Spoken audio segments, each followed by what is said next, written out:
When John Adams became president, it marked the first peaceful transition of power the United States and modern democracy had ever known. And that's ironic, because Adams was known as a hothead and kind of obnoxious, which made him just the guy to butt heads with France. France and England were at war, and American ships traveling to Europe were being attacked by the French. People in the United States were demanding a war, and the always argumentative Adams wouldn't give them one. He was the first president who faced the immediate threat of war and fought back with diplomacy. Unfortunately, his decision to resort to tough talk rather than tough actions made him unpopular with a lot of people in his own party. Still, history has been kind to our second president's actions during the crisis. Stop and think if Adams had gone to war with France. First of all, there never would have been a Louisiana Purchase. The United States of America might very well end at the Appalachians. Hear that? Had we gone to war, some cowboys in Texas might be wearing 10-gallon berets. Sacre bleu, partner! History has been a little less than kind to the Alien and Sedition Acts signed by Adams during the French crisis. John Adams was a brilliant man, but he could be hard-headed and blustery and just stubborn. And the Alien and Sedition Acts were 4 laws that essentially prevented people from criticizing the government. Well, the big problem with that is it's in violation of the First Amendment, of freedom of the press. And if you're gonna violate an amendment, don't violate the First Amendment. I mean, it's just so obviously wrong.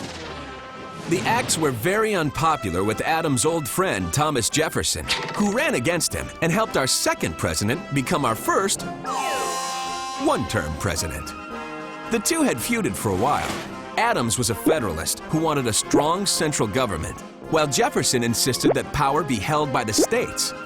To simplify, Adams might have argued that only the federal government was strong enough to keep all the states in line.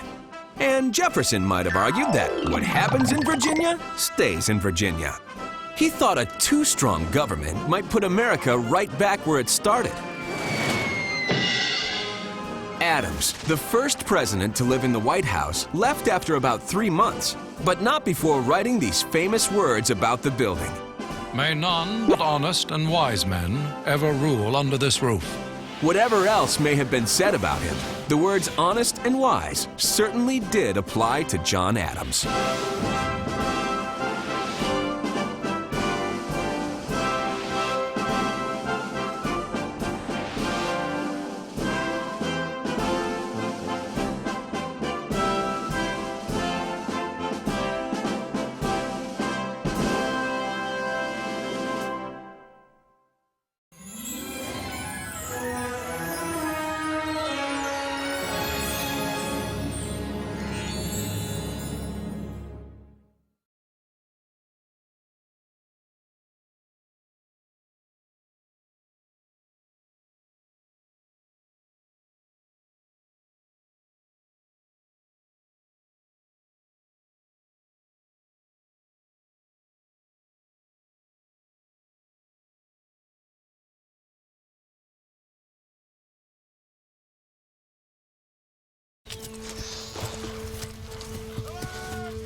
There it is.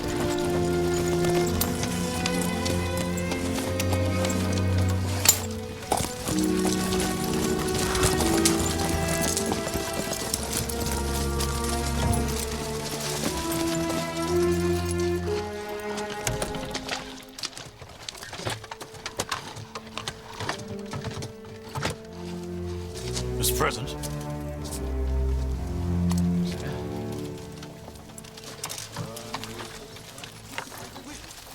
Mrs. Adams? The Negress will see to your trunks. Here, you boy. Get these up the stair. And you, and you. Come on, get to it. Mr. President. Mrs. Adams.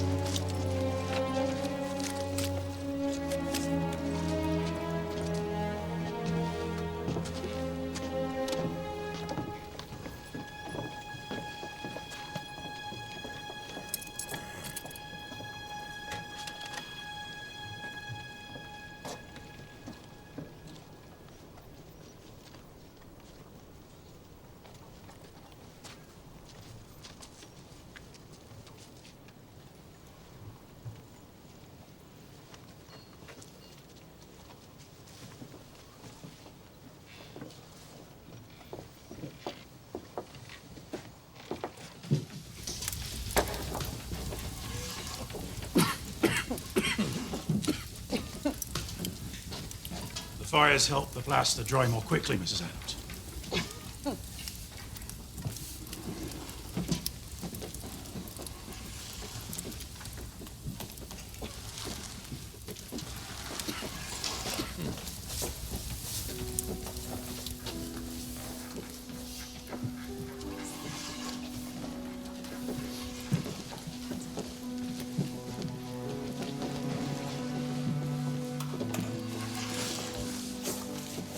It will soon be ready, sir.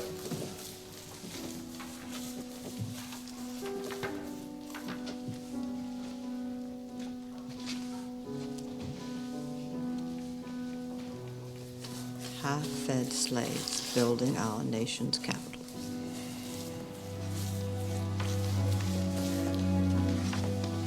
What possible good can come from such a place?